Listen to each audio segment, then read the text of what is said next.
제가 오늘 마태복음 27장 1절부터 10절 말씀 묵상합니다. 고난주간을 우리가 지나면서 예수님께서 어떤 정말 과정을 통해서 십자가의 죽음까지 또 부활에까지 이르셨나 우리가 자세히 또 알아보면서 그 어느 때보다도 우리 주님의 십자가에 더 가까이 가는 우리 주님의 그 사랑의 은혜의 그 발걸음에 또 우리가 동행하는 은혜가 있길 간절히 기도합니다.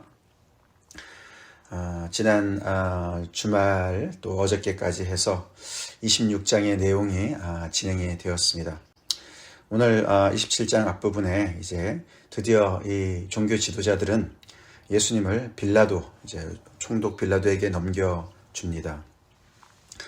이제 그래서 27장에는 이제 로마 측에서의 그런 신문이 이제 진행이 됩니다. 새벽에 모든 대제장과 백성의 장로들이 예수를 죽이려고 함께 의논하고 결박하여 끌고 갔다. 총독 빌라도에게 넘겼다. 이 새벽은 이제 금요일 새벽이죠. 우리 지난 주일 이제 최후의 만찬 목요일 저녁에 저녁이었습니다. 시간이.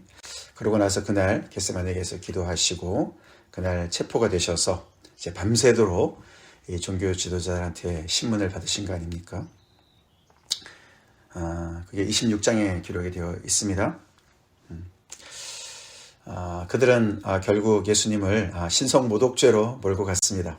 자기들한테 이래저래 그렇지 않아도 마음에 맞지 않는 많은 일들이 있었고, 특별히 이제 성전을 이제 새로 짓겠다 이런 말씀을 이제 거짓 증인들을 세우면서 그렇게 얘기를 했지만 결국 이제 예수님을 죄목으로 이 유다 백성들, 특별히 이 지도자들이 이제 씌운 것은 신성모독죄이죠. 내가 하나님의 아들 그리스도냐? 그렇게 직접적인 질문을 통해서 그렇게 예수님을 죽이기로 이미 결정을 했습니다. 그런데도 이들은 또 남은 시간을 그 밤새도록 또 함께 의논을 했다. 예수를 어떻게 죽일까 의논을 했다. 이렇게 나오죠. 이들은 이미 죽이기로 결정했지만 방법적인 면에서는 그들은 사람을 죽일 그런 권한이 없기 때문에 머리를 짜내는 것이죠. 자기들이 지금 뒤집어 씌운 그 죄목으로는 로마 총독은 전혀 상관도 안 할 거기 때문에 그렇죠. 그래서 결국에는 총독 빌라도에게 어떻게 우리가 넘길까를 이제 고민을 하는 것이죠. 그렇게 예수님을 넘겨줍니다. 여기까지는 계속해서 자기들이 짠 판에 계속해서 자기들이 원하는 대로 잘 되어지는 것 같습니다. 처음에는 어떻게 될지 정말 밀란이 일어날까 봐 두려워했지만 마침 가룟 유다가 이렇게 또 예수님을 조용한 시간에 어디에서 체포해야 될지 알게 했고, 그러면서 이제 지금까지는 계속 착착 진행이 되고 이제 묘수가 떠올라서 이제 총독 빌라도에게 넘기면은 되는 것으로 이제 마지막 그런 이제 수순을 밟고 있는 중에 있습니다. 자신들의 치밀한 계획이 정말 뜻대로 다 진행이 돼서 예수님을 죽일 거라고 생각을 하고 있겠지만 예수님은 이미 밝히셨어요. 그렇죠? 우리가 26장 54절 56절에 보면 이 모든 것들은 하나님께서의 뜻하신, 하나님께서 정하신 뜻대로 예수님께서 순종하시기 때문에 되는 줄로 믿습니다. 하나님께서 그렇게 정하셨고 예수님은 거기에 자신을 내어주셨기 때문에 이 모든 일들이 진행이 된다. 54절, 내가 만일 그렇게 하면 이런 일이 있으리라 하는 성경이 어떻게 이루어지겠느냐. 제자 중에 하나가 검을 들어서 대제장의 귀를 자른 것을 보시면서 검으로 시작한 자는 검으로 망한다. 그렇게 말씀하시면서 지금이라도 내가 아버지께 요청하면은 12영이나 더 되는 천사를 하나님께서 보내시지 않겠느냐. 그렇게 되면 어떻게 하나님께서 뜻하신 것이 이루어지겠느냐. 그렇게 말씀하셨습니다. 56절에서도 그러나 그렇게 된 것은 다 선지자들의 글을 이루려 함이니라. 그래서 예수님은 계속해서 이 모든 일들을 하나님의 뜻에 순종하시고 그 뜻을 이루시기 위해서 이 길을 가고 계십니다.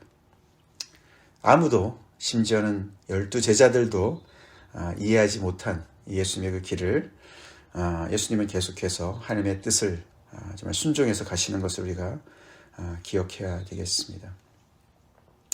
자, 그러면서 이제 총독 빌라도 앞에 예수님께서 신문을 받으시는 이야기 나오기 전에 가룟 유다의 그 최후가 기록이 되어져 있습니다. 3절부터 10절까지 오늘 본문의 중심을 이루고 있습니다. 오늘 이 가룟 유다의 최후의 이 모습은 사실 이 26장 어저께 본문 끝부분, 그렇죠? 69절부터 75절 베드로의 부인, 3번 부인하는 그 사건과 사실 이렇게 대칭을 이루고 있습니다. 그래서 예수님은 정말 말씀하신 대로 하나님께서 목자를 치실 때가 온다. 그때는 양들이 다 흩어질 것이다. 그렇게 말씀하셨는데 정말 그렇게 됐습니다. 그렇죠? 예수님의 제자들 정말 형편이 없습니다. 예수님은 끝까지 계속해서 이렇게 하나님의 말씀을 정말 의지적으로 순종하시는 그 자리에서 계속 정말 이렇게 집중해 계시는 반면 제자들은 하나는 이렇게 예수님을 팔고, 그렇죠? 다들 도망치고, 또 정말 수석 제자인 베드로는 이렇게 예수님을 모른다고 맹세까지 하면서 예수님을 부인했습니다. 그렇죠? 그렇게 3번이나 부인한 다음에 닭이 울 때에 드디어 그가 예수님의 말씀을 기억하고 그 생각이 나서 밖에 나가서 심히 통곡을 했다. 그렇게 26장이 끝나지 않았습니다. 그럼 베드로, 그리고 이제 때는 늦었지만 예수님을 정말 이렇게 완전히 죽이기로 결정하고 이제 로마에게 넘겨주는 걸 보면서 이 유다가 스스로 뉘우칩니다. 이 스스로 뉘우쳤다는 얘기는 마태만 기록을 해요. 다른 복음서에서는 기록이 없는데 스스로 뉘우쳐서 자기가 가서 모함을 했던 그 종교 지도자들한테 가지요. 가서 내가 무죄한 피를 팔고 죄를 범했다. 그러니까 이 은사임십을 너네가 도로 가져가라. 그렇게 이제 뉘우치는 거죠. 그러나 이 종교 지도자들은 너무나 비정합니다. 그거는 너 죄다. 너가 지은 죄다. 너가 감당해라. 우리랑 무슨 상관이 있느냐. 그렇게 내칩니다. 그래서 유다는 그 돈을 성소에다가 던져버리고 물러가서 스스로 생명을 정말 끝냅니다. 아마 어쩌면은 레위기 말씀에 생명은 생명으로 갚아야 된다. 이런 말씀을 순종해서 자기 나름대로는 자기가 저지른 죄를 자기가 감당하는 그런 결말을 맺기로 결정을 한 것 같죠. 뒤에서 스스로 이렇게 정말 음모를 했는데 결국 이제 남은 거가 이 은30이 문제인 거죠. 그렇죠? 은30을 보니까 이것은 정말 피가 묻어있는 돈이죠. 그러니까 가룟 유다가 봐도 그렇고 이 대제장들과 장로들도 봐도 그렇고 이 은30이 정말 이게 자기들의 어떤 그런 그 뒤에서 이렇게 작당한 그 정말 증거물입니다. 어떻게 할 수가 없어요. 그렇죠? 사라지지 않습니다. 다시 말해서 이 은30은 죄의 결과를 보여주는 거 아닙니까? 그렇죠? 죄는 항상 결과가 따라오죠. 근데 특별히 이 가룟 유다의 이 죄는 너무나 정말 엄청난 죄였습니다. 그의 고백대로 무죄한 피를 팔았습니다. 왜 이렇게 했을까? 그렇죠? 여러 가지 우리가 정말 상상을 해볼 수가 있습니다. 어쩌면은 가룟 유다는 이렇게 예수님을 코너로 몰면 예수님께서 정말 좀 더 정신을 차리시고 원래의 그 모습으로 자기가 기대한 모습으로 정말 이렇게 능력의 메시아로 정말 이렇게 정말 뭔가 되싸우시지 않으실까? 이렇게 싸움을 하시지 않으실까? 그렇게 생각인지 모르겠어요. 이렇게 정말 극단에 몰리면은 예수님도 자기가 살기 위해서 뭔가 그런 능력을 행하지 않으실까? 이런 생각을 했는지 이렇게 뉘우치는데 사실 그 뉘우침이 구원에까지는 이르지 못한 것 같아요. 그렇죠? 뉘우침이 회개로 이루고 회개가 다시금 정말 그를 정말 영혼을 구원하는 그런 데까지 이르지는 못한 것 같습니다.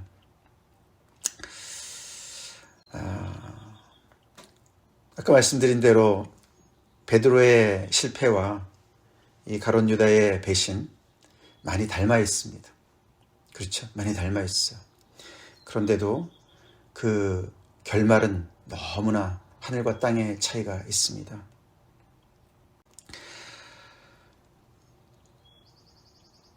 겉으로 볼 때 가장 큰 차이는 가룟 유다가 얼마나 괴로웠을까요? 그렇죠? 스스로 뉘우치고 정말 어떻게 정말 이걸 돌이킬 수 없어서 이렇게 자기 스스로 목숨을 정말 끊을 정도니 얼마나 정말 그렇게 비참하고 정말 너무나 절박한 상황이 아니었겠습니까? 그런데도 그는 베드로처럼 예를 들어서 심히 통곡했다 이런 표현은 없어요. 그렇죠? 오늘도 보면은 자기가 저지른 일을 스스로 어떻게 해결해 보려고 그럽니다. 그렇죠? 스스로 해결해 보려고. 물론 예수님은 지금 잡혀 있는 상황이니까 예수님에게 갈 수는 없지만 그는 정말 이렇게 계속해서 잘못된 대상을 찾아가고 잘못된 곳을 가고 있습니다. 이렇게 매정한 목자들, 대제사장들과 장로들, 가룟 유다 그에게는 하나도 어떤 그런 연민의 정도 없고 긍휼히 여기는 마음도 없고 그냥 자기들이 원하는 목적을 이루었기 때문에 더 이상 상대하지 않는 그런 자들에게는 찾아가고 그리고 이 성소를 찾아갔습니다. 성전. 성전은 이제 더 이상 가룟 유다를 지켜줄 수가 없습니다. 그의 죄를 사해줄 수가 없습니다. 이미 성전은 예수님께서 이미 예언하신 바대로 그들의 기능을 다 했습니다. 죄사함은 누구에게로 가야 됩니까? 예수님에게로 가야 되죠. 사실 가룟 유다도 이 마지막 만찬의 자리에 있었습니다. 그러지 않습니까? 그 자리에서 예수님께서는 내 이 피는 많은 사람들을 위해서 흘리는 언약의 피다. 내가 죄사함을 주기 위해서 내가 이 피를 좀 흘린다. 그렇게 말씀하셨어요. 물론 자기가 직접적으로 피해를 입힌 당사자가 예수님이기 때문에 예수님에게는 갈 수 없었을지 몰라도 그럴수록 더 예수님에게 갔어야 될 줄로 믿습니다. 가룟 유다가 이런 상황에서도 예수님께 갔다면 용서를 받을 수 있었을까? 신학적인 질문이에요. 그러나 일부러 마태복음이 그것을 이렇게 양쪽에 가지런히 놓아서 베드로처럼 회개하라고 말씀하신 줄 믿습니다. 베드로처럼. 베드로도 사실 맹세까지 하면서요. 예수님을 부인했어요. 맹세까지 하면서 부인했어요. 예수님 맹세하지 말라고 분명히 말씀하셨는데도 구약의 말씀을 따라서 맹세까지 하면서 부인하는 거는 그 죄값을 내가 받겠다 이런 뜻 아닙니까? 가룟 유다랑 똑같아요 지금. 그런 상황이에요. 그렇지만 베드로는 옷을 찢지 않고 마음을 찢었습니다. 무너졌어요. 오늘 매일 성경의 해설도 그랬습니다. 그렇게 표현했는데 베드로는 하나님 앞에서 자신의 연약함으로 인정하고 무너졌다. 그러나 유다는 나약하게 무너지기를 거절했다. 끝까지 내가 내 스스로 해결하겠다. 인간적으로 보면은 가룟 유다가 더 아싸해요. 그렇죠? 아싸해요. 아싸해서는 안 됩니다. 아멘. 우린 주님 앞에 어린아이가 돼야지요. 어린아이가 돼야 됩니다. 너무나 안타까운 결말입니다. 너무너무 무시무시한 결말입니다. 그래서 이 은삼십, 던져놓고 가는 이 은삼십을 어떻게 할까 고민을 합니다. 증발해버리지 않는, 사라져버리지 않는 이 죄의 결과를 어떻게 처리할까 고민합니다. 결국 그들이 이것은 부정한 돈이기 때문에 성전구에 넣을 수 없다. 그러면서 핏값이기 때문에 의논을 합니다. 결국은 그들은 토기장의 밭을 사서 나그네의 묘지로 삼게 됩니다. 그들의 의도는 어떻게 보면은 나그네의 묘지, 즉 이제 이방인의 묘지를 삼으니까 선한 일을 한다라고 보는 거죠, 그렇죠? 핏값이니까 그래도 이걸 가지고 정말 이렇게 나그네의 묘지를 삼으면은 그래도 선하게 쓰는 거 아니냐라고 포장을 하는지 모르지만 그렇지 않죠? 그렇게 이렇게 정말 이렇게 조용히 포장을 하려고 덮어두려고 그렇게 했지만 그러나 마태는 그것을 뭐라고 표현을 합니까? 그 밭을 오늘날까지 피밭이다 이렇게 표현을 한다. 무죄한 자의 피로 핏값으로 산 밭이다 그런 뜻 아닙니까? 이것을 이제 사도행전에서는 누가가 그것을 아켈다마다라고 표현하지 않습니까? 아켈다마. 그거는 그 흰놈의 골짜기를 얘기하는 거예요. 흰놈의 골짜기. 그래서 이 마태는 그 이야기를 흰놈의 골짜기를 언급한 예레미야랑 연결을 하면서 또 이게 토기장이의 이 은삼십 이 이야기는 또 스가랴 이야기거든요. 그래서 예레미야와 스가랴의 말씀을 인용하면서 하나님의 말씀을 이루게 했다. 그들의 행동이 하나님의 말씀을 성취했다라고 기록을 합니다. 대제사장들은 그것을 숨기기 위해서 자기들의 그 죗값을 숨기기 위해서 그런 식으로 이렇게 포장을 하려고 했지만 결국 그거조차도 하나님의 뜻을 하나님의 말씀을 이루는 그런 행동이었다라고 기록하면서 이 모든 것들이 이 종교 지도자들이 자기들의 어떤 짠판대로 일이 진행되는 모든 것들을 그대로 다 하나하나 이렇게 해결하면서 자기들이 원하는 것을 얻는 것처럼 겉으로는 보이지만 이 모든 상황의 통제권은 하나님이 가지고 계시다. 아멘. 하나님의 원하시는 대로 모든 일들을 이루어 가시고 결국은 당신의 뜻을 성취하셨다라고 마무리를 합니다. 오늘 이 본문이 결국은 마태복음에서 여러 번 반복해서 나왔던 이런 말씀을 이루기 위함이었다. 이런 표현이 많이 나오지 않았습니까? 특별히 마태복음에서 그것의 마지막 표현이에요. 이 말씀으로 이제 마태복음은 하나님께서 뜻하신 그 말씀하신 모든 것들이 이렇게 이루어졌다라고 기록을 마칩니다. 어떤 뜻에서 이루어졌을까? 이제 예레미야, 이 스가랴 이 말씀을요. 이게 사실 쉽지 않아요. 해석을 이렇게 자세히 그 본문을 살펴보면 예레미야 19장이라든가 스가랴 11장 말씀 자세히 보면은 이 상황과 정확하게 이렇게 딱 맞아떨어지는 않습니다. 그래서 예레미야에서 얘기하는 구절들, 표현들이 나오고 스가랴에서 표현하는 구절들이 나옵니다. 그런 것들을 이 마태는 굉장히 이렇게 창의적으로 어떤 그런 그림을 통해서 어떤 모형을 통해서 하나님의 뜻이 이루어졌다라고 해설을 합니다. 그래서 결국은 이 예레미야나 스가랴의 말씀을 통해서 가만히 보면은 결국은 이 종교 지도자들이 행한 이 행위가 하나님의 심판의 어떤 그런 그 결과로 이야기를 하는 것을 볼 수가 있어요. 그래서 이 예레미야에 보면 흰놈 골짜기, 흰놈의 아들 골짜기, 거기에 예레미야한테 하나님께서 이 제사장들과 장로들을 데리고 거기를 가라. 그리고 토기를 사가지고 거기 가라. 그러면서 하나님의 심판을 얘기하라고 그러십니다. 너네가 이 땅에서 바알을 숭배하고 많은 무죄한 자의 피를 흘렸다. 그래서 내가 심판할 것이다. 그러면서 그 가져간 토기를 거기서 깨뜨리라고 얘기하시거든요. 그래서 거기서 하나님의 심판을 얘기하는 거예요. 그러니까 결국은 지금 이들이 나그네 묘지로 샀지만 결국은 거기가 그 같은 장소거든요.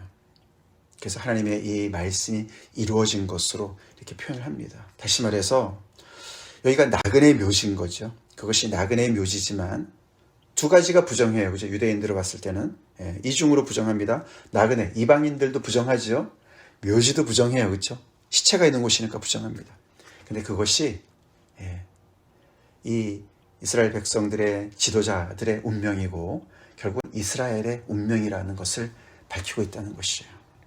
너희들이 이렇게 하나님을 거역하고 하나님께서 보내신 목자를 거역한 그 대가를 이렇게 받게 된다. 결국은 너희 스스로가 나그네의 묘지가 될 것이다. 하나님의 심판을 받을 것이다. 그런 이야기를 예레미야가 결국은 그 이스라엘 백성들의 심판을 얘기하는 거 아닙니까? 그래서 이렇게 마태는 이에 선지자 예레미야를 통하여 하신 말씀이 이루어졌다라고 기록을 하는 것입니다.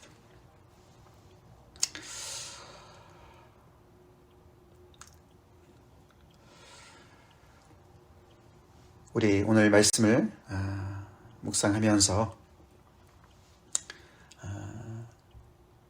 하나님의 뜻은 이루어지죠? 아멘? 예.